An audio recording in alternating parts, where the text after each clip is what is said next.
Dollar. Dirt and money, no soul. Had to go and get it, ain't no time to kick it. Got a stack and flip for my foes. Dollar. Please tell me you can hear me. Don't turn your back and don't neglect me. Just let me know if you need me. Dollar. Let me watch out for my partners. Keep my money long, get my team strong. Let me run away from my problems. Yo, what's good, original crew, man? We're back. Hey, we're back on the channel, man. We got a crime paint. I know that was kind of cringe.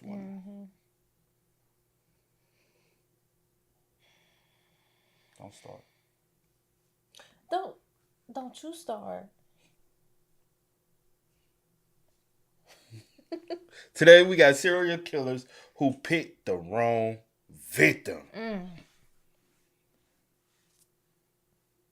Babe. I'm saying they fought back. That's what I'm saying. Yeah. You know any of these people? I know Lisa. Who's Lisa? Let me see. How you know Lisa? I think they did a movie on her. Like, or bad, something. chill. Yeah, I know Lisa. And that's Holly, Carol, Cynthia. I think I know Cynthia too. Put it up for everybody else. I think I know Lisa. Cynthia over here. Teresa Thornhill. I don't think I know Teresa Thornhill. I do know Lisa. I think it's Lisa McVeigh. McVeigh.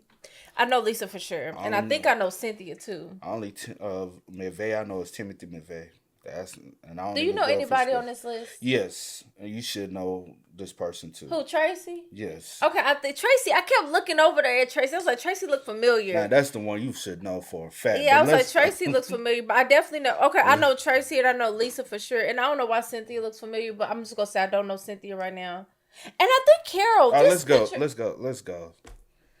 You pushing it with your bad memory. Carol Duranch, Ted Bundy. On the evening of November 8th, 1974, 18-year-old Carol Duranch was shopping at the Fashion Place Mall in Murray, Utah, when a man approached her and identified himself as a police officer. He told her someone had tried to break into her car, and she needed to come with him to file a report. She got into his Volkswagen. Within minutes, she knew something was wrong. Hold on.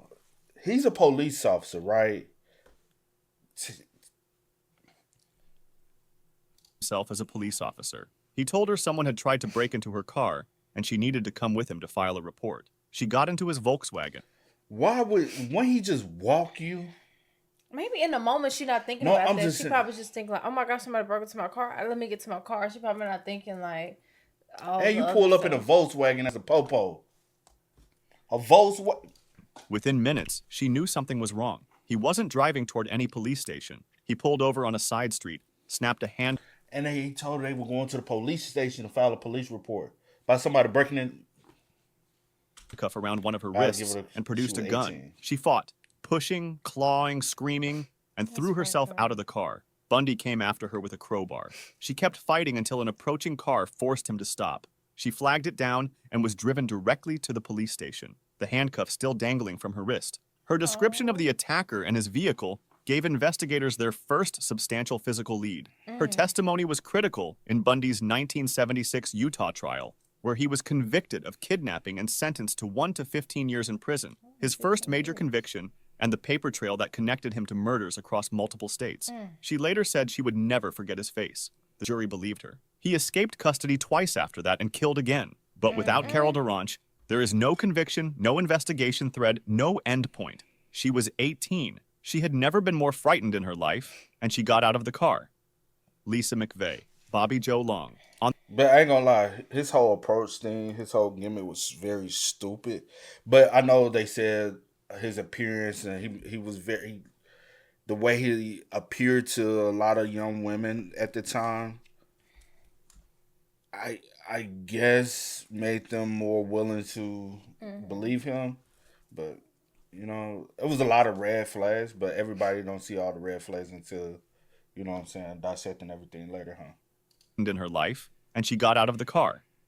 Lisa McVeigh, Bobby Joe Long. On the night of November 3rd, 1984, 17-year-old Lisa McVeigh was riding her bicycle home from a late shift at a Krispy Kreme in Tampa, Florida, when a man pulled her off the bike and dragged her into his car at gunpoint. She had written a suicide note that same evening, exhausted from years of abuse at home. In those first terrifying minutes, something shifted. She decided she wanted to live. Before kidnapping McVeigh, Bobby Joe Long had already murdered 8 women in the Tampa Bay area. He would kill 2 more after releasing her, bringing his total to 10. What McVeigh did over the next 26 hours was extraordinary. Blindfolded and held captive in Long's apartment, she memorized everything she could: the layout of rooms, the sounds of nearby traffic, the direction they had driven. She deliberately left fingerprints in the bathroom. She kept strands of her hair in places she thought police might find them. She talked to Long, calmly, carefully, working to humanize herself, telling him about her life, asking about his. When he finally released her, she went straight to police and gave them everything.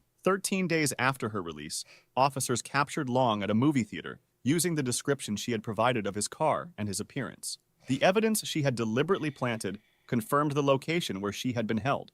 Bobby Joe Long was arrested, convicted, and eventually executed by lethal injection in May 2019. Lisa McVeigh sat in the front row. She said she wanted to be the first person Long saw when he died. He kept his eyes closed. She later became a Hillsborough County Sheriff's deputy. She was 17 years old, and she spent 26 hours preparing the case that would destroy him. Kara Robinson. Now, yes, do we know Lisa McVeigh? Yes. Was it a body cam that we did? I think so. It was I think it was an evil story, like body cam. But yeah, I knew for sure. I knew Lisa. And I know Carol too. I just couldn't remember to the last minute. But yeah, I remember her as well. But we did some. I think it was. I can't remember who it was. I think it was evil story time joints, like a throwback joint. I might be wrong. I'm not 100% sure. Yeah. Dang, I wish I could remember so I could tell. You know what I'm saying? Because then I had to look him up. I was like, just to get the correct visual, because the mustache, his mustache is very like, yeah. And she spent 26 hours preparing the case that would destroy him. Kara Robinson, Richard Evanitz. On the afternoon of June 24th, 2002, 15-year-old Kara Robinson was watering plants in the front yard of her friend's house in West Columbia, South Carolina, when a dark green Pontiac Trans Am pulled into the driveway. A man got out and started talking to her. Then he pressed a gun to her neck. Richard Evanitz forced her into a large plastic storage bin in the back of his car and drove to the apartment he shared with his wife, who was out of town. He carried the bin inside, tied Kara to the bed, and sexually assaulted her. What happened next is why Kara Robinson's case is studied today. She stayed calm. She memorized the layout of every room, the animals he kept, the sounds outside, the turns he had made while driving. She counted steps. She offered to clean his kitchen. She made him trust her. During the early hours of the following morning, she freed herself from one handcuff and one leg restraint while he slept, ran to a nearby parking lot, found 2 people sitting in a car, and pleaded with them to take her to the police. She then led investigators directly back to Evanitz's apartment. When police searched it, they found newspaper clippings detailing the unsolved murders of 3 girls, Sophia Silva and sisters Caddy and Kristen Lisk, who had disappeared in Virginia 5 years earlier. Evanitz fled and died by suicide in Florida days later. Kara Robinson's escape had solved 3 cold case murders at once. She later became a school resource officer. She was 15 years old. She spent 18 hours preparing her escape. Tracy Edwards. Hold on, she looks so familiar. Whoa, what happened? No, what happened right there? Does she not look familiar?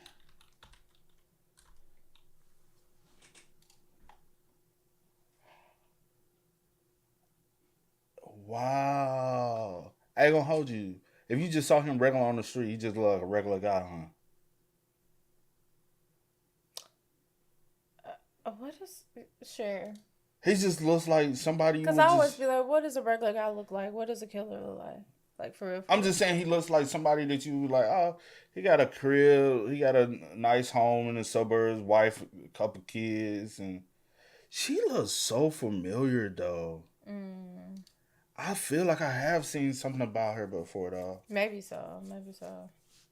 But I wouldn't. But like what you did say, which is true, we say it all the time. What does a killer look like? Never know until they kill someone. Old. She spent 18 hours preparing her escape. Tracy Edwards, Jeffrey Dahmer. On the night of July 22nd, 1991, Tracy Edwards was drinking with friends in Milwaukee when he was approached by Jeffrey Dahmer, who offered him money to come back to his apartment, have some beers, and pose for photographs. Edwards agreed and went. Almost immediately, Dahmer's demeanor changed. He handcuffed Edwards, held him at knife point, and laid his head on Edwards' chest, listening to his heartbeat. He told Edwards he was going to eat his heart. Edwards spent 4 hours in that apartment. He talked to Dahmer. He stayed calm. He watched. He waited. When Dahmer was distracted and not holding the loose handcuff, Edwards punched him in the jaw, knocked him to the ground, and ran out the front door. He ran down the street. No shirt, handcuffs dangling from one wrist, until he spotted a Milwaukee patrol car and flagged it down. He led officers back to the apartment. They were hit with a rancid smell when they entered. Inside, they found preserved human heads, mutilated body parts, and photographs of butchered men. Dahmer was arrested that night. He was convicted of 17 murders and sentenced to life in prison without the possibility of parole. A fellow inmate beat him to death in November 1994. Tracy Edwards was the only man to ever escape Jeffrey Dahmer. He walked out of that apartment and wasn't the only one. The only one that officers listened to. I guess he like fully like escaped and no harm was like. The other boy did fully escape, but the police led him right back into the killer's arm. Which is, it could have been stopped then, and how many people could y'all have saved? True.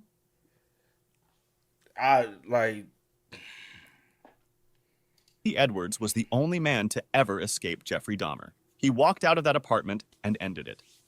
Cynthia Vigil, David Parker Ray, the toy box killer. On March 19, 1999, 22-year-old Cynthia Vigil was in a parking lot in Albuquerque, New Mexico, when a man posing as an undercover police officer told her she was under arrest and put her in the back of his car. He drove her 2 hours south to his property in Elephant Butte, New Mexico, where he had constructed a soundproofed cargo trailer behind his home. He called it the toy box. Ray chained Vigil to a table inside. He played her a pre-recorded cassette tape he had made for all of his victims, detailing in clinical terms what she would be forced to endure. The trailer was filled with custom-built torture devices and a gynecological chair fitted with electrodes. Ray tortured and raped Vigil for 3 days with the help of his girlfriend Cindy Hendy. On the third day, Ray went to work. Hendy was less careful than Ray. She left the keys to Vigil's restraints on a nearby table. When Hendy left the room, Vigil used her feet to inch the table closer until she could reach them. She freed her hands. Hendy caught her and struck her on the head with a lamp.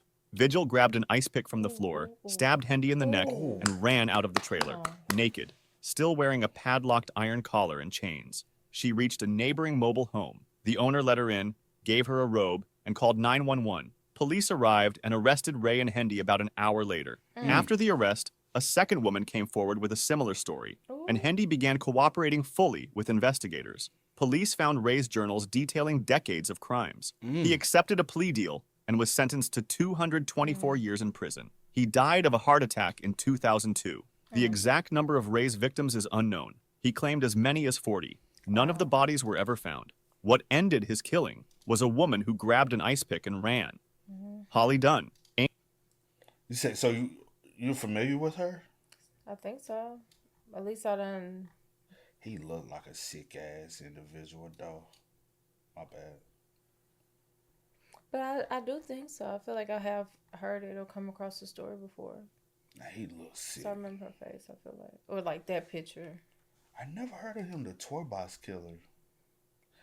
I'm sure 100% he has a lot of victims. And his partner was in on it with him. Weird, sick, freaky. Evil. Let me Both of them. hold my tongue, bro. You know how sick that is? Yep. And shout out for her. Yeah. I'm glad she got that ice pick and did what she did. Peace out. Angel Maturino Resendez, the railroad killer. On the night of August 29th, 1997, Holly Dunn, a 20-year-old junior at the University of Kentucky, was walking home along railroad tracks near campus with her boyfriend Christopher Mayer after a party. A man stepped out of the darkness. Resendez tied both of them up. Holly watched as he killed Chris by dropping a 52-pound rock on his head. He then stabbed, beat, and raped Holly and left her for dead beside the tracks. Her eye socket and jaw were both broken. She had been stabbed in the neck. Holly Dunn survived by lying still. When Resendez was gone, she walked, bleeding, barely conscious, approximately 200 yards to a nearby house and asked for help. Her testimony at Resendez's trial was devastating. Following 10 hours of deliberation, the jury found him guilty of first-degree murder. He was sentenced to death and executed in Texas in 2006. By that time, he had been linked to at least 15 murders across the United States and Mexico. Holly Dunn was the only known survivor of the railroad killer. In 2008, she founded Holly's House, a nonprofit in Evansville, Indiana, providing support and resources to victims of violent crime. She named her first son William Christopher after the boyfriend she watched die. Marcella He looks familiar. You're a sick ass motherfucker. Does he look familiar to you? Like right here. But I don't know why. And right here. But other than that, like right here, nah. Yeah. Like, I never heard of him before though. Man, and I ain't gonna hold you. Y'all be taking too long to kill these folks, bro. Oh, when they be like on death row and stuff like that. 5 for 4? Because when did that As many as what's it, 20. 1997? In the 90s. I did catch 90s, I but think it's I like didn't catch the... 97 or something like that. I was trying to see. Or 99. It was one of them. 99, 97. Yeah, okay. Yeah. But rest in peace to Christopher. Yeah. Yeah. Oh man, you know how that's the type of thing that stays with you forever. You like that memory never is able to be suppressed, escape from you, or anything. It literally is gonna stay with you forever. Claxton, Peter Sutcliffe, the Yorkshire Ripper. Not every story in this video is about someone who escaped. This one is about someone who did everything right and was failed anyway. In the early hours of May 9th, 1976, 20-year-old Marcella Claxton was walking home from a late-night party in Leeds when Peter Sutcliffe attacked her from behind with a hammer. She required brain surgery to survive. She had 54 stitches in her head, back and front. She also lost the baby she was 4 months pregnant with. She called the police. She gave them a detailed description of her attacker, a bearded white man, and sat with officers to produce a photo fit. When Marcella described her attacker as a bearded white man, police told her she was mistaken and that her attacker was black. Her photo fit was dismissed entirely. Marcella, a black woman, was racially abused, wrongly labeled a prostitute, and her accurate description of the killer was discarded. Her photo fit bore a strong resemblance to the one another survivor, Marilyn Moore, would produce the following year after surviving her own attack. Both were ignored. Decades later, the documentary maker who revisited the case said that if Marcella's photo fit had not been discarded, several women who died after May 1976 might have lived. Sutcliffe went on to murder 11 more women after attacking Marcella Claxton. She had given police his face. They handed it back. Marilyn Moore, Peter Sutcliffe. That's insane. She had given police his face. They handed it back. Hold on. So you can see the... Is she still alive though? They don't say. Oh, that would be her. That's in 2019. Yeah. That would be a more up to date photo of her. What was that other one about that? When was that? That's her too. I was trying to see if it said the year. No. Yeah, that's her. That's her. Oh, so she did fully survive. That's what's up. But I don't even want to talk about how many times that the police like constantly keeps failing in a lot of these situations. Like you got the Jeffrey case, like I was saying then. Yeah, that was. You literally got somebody there, and you just witness.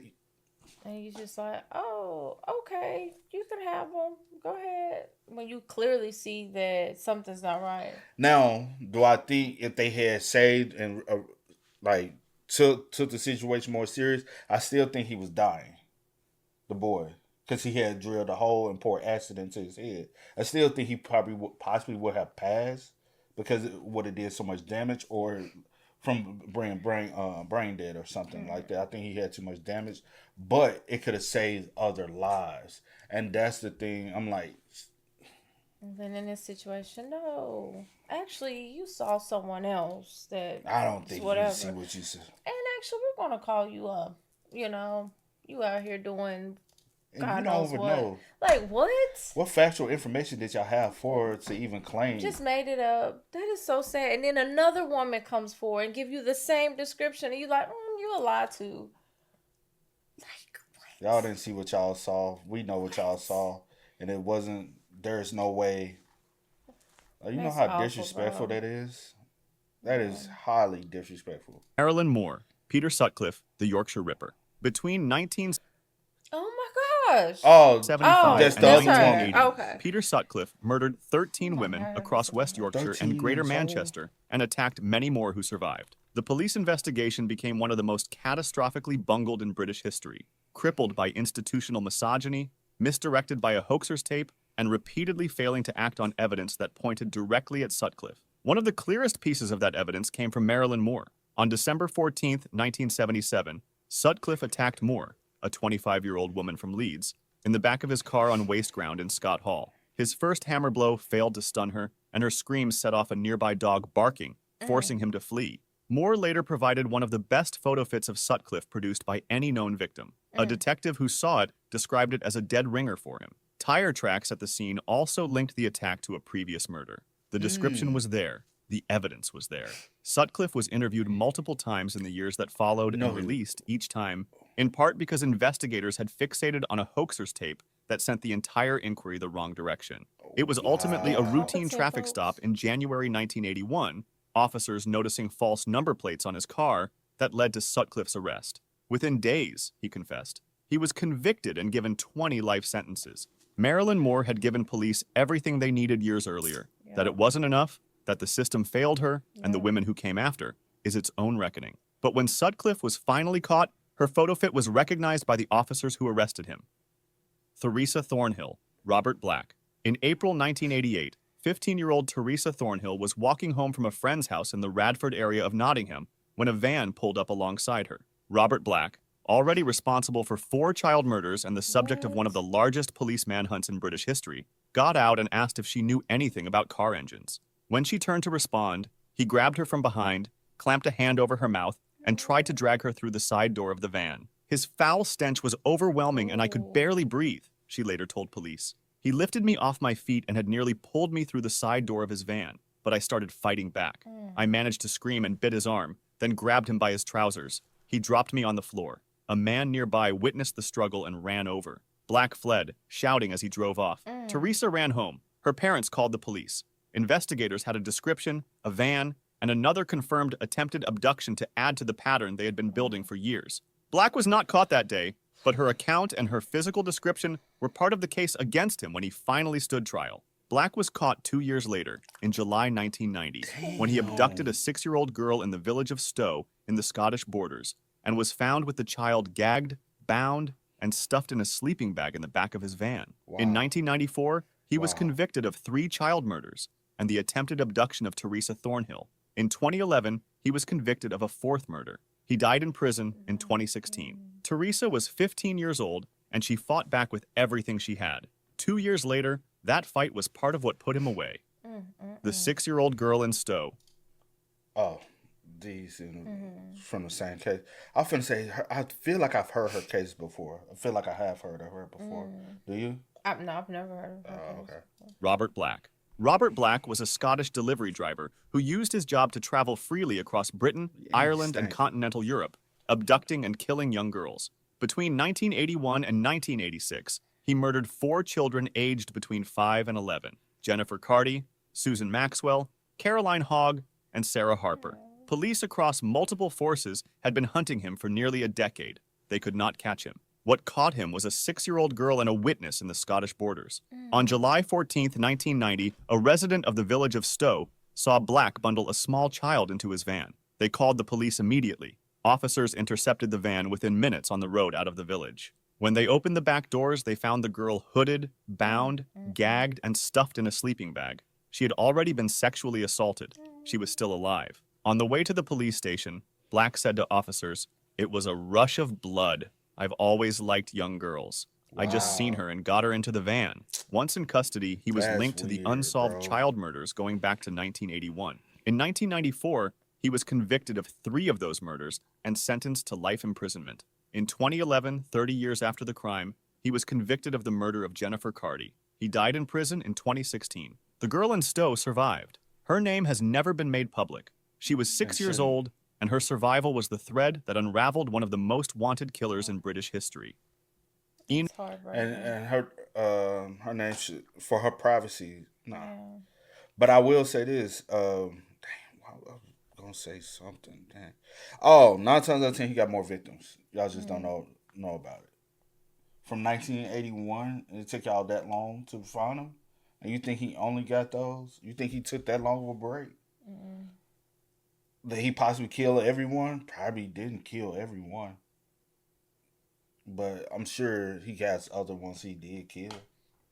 Just not able to, I guess, have enough evidence to. Inez Erickson and James Romero. Richard Ramirez, the Night Stalker. Between April 1984 and August 1985, Richard Ramirez broke into homes across Southern California and killed at least 14 people. He was known as the Night Stalker. For over a year, he evaded one of the largest manhunts in California history. The chain of events that ended his killing began on the night of August 24, 1985, in Mission Viejo, about 40 miles south of Los Angeles. Ramirez drove 76 miles in a stolen orange Toyota to Mission Viejo. Before breaking into a home, he was spotted by 13-year-old James Romero, who had been outside late at night and noticed a strange man in a car with its headlights off. Romero memorized the make, model, color, and a partial license plate number of the Toyota. Ramirez then broke into the home of Bill Carnes and his fiancée Inez Erickson. He shot Carnes 3 times in the head, then beat, bound, and raped Erickson. As he left, he told her, "Tell them the Night Stalker was here." Inez Erickson untied herself and went to a neighbor's house to get help. Surgeons were able to remove the bullets from Carnes' head, and he survived. Erickson gave investigators a detailed physical description of her attacker. Romero's parents contacted police with the plate information. Police located the abandoned Toyota, recovered a fingerprint from the rearview mirror, which Ramirez had adjusted with his bare hand after removing his gloves, and a computer match confirmed his identity. His photograph was released to the public. On August 31, 1985, Ramirez walked into an East Los Angeles liquor store and saw his own face on the front page of every newspaper. A woman in the store recognized him and shouted out. He ran. Residents of the neighborhood chased him down and held him until police arrived. Ramirez was convicted in 1989 of 13 murders, 5 attempted murders, 11 sexual assaults, and 14 burglaries. He died on death row in 2013. What brought him down was a chain of ordinary people. A woman who untied herself and walked to her neighbor's door, a teenager who wrote down a license plate, and a neighborhood that recognized a face in a newspaper and refused to let him run. If you'd like to see more videos like this, make sure to subscribe and... But yeah. I'm glad the bystanders went into action. Because if he got away, who knows? Or you know what I'm saying? Who knows? Who knows what would have happened? Yeah. Probably would have been long gone. What you said. But hey, man, y'all spam us up. Let us know y'all thoughts in the comments for us down below, man. But until next time, y'all know how it go, man. I do go by the name DJ New Kid. That's it. We are. We Go are. and get it, ain't no time to kick it. Got a stack of flip for my foes. Dollar, dollar, dollar, dollar.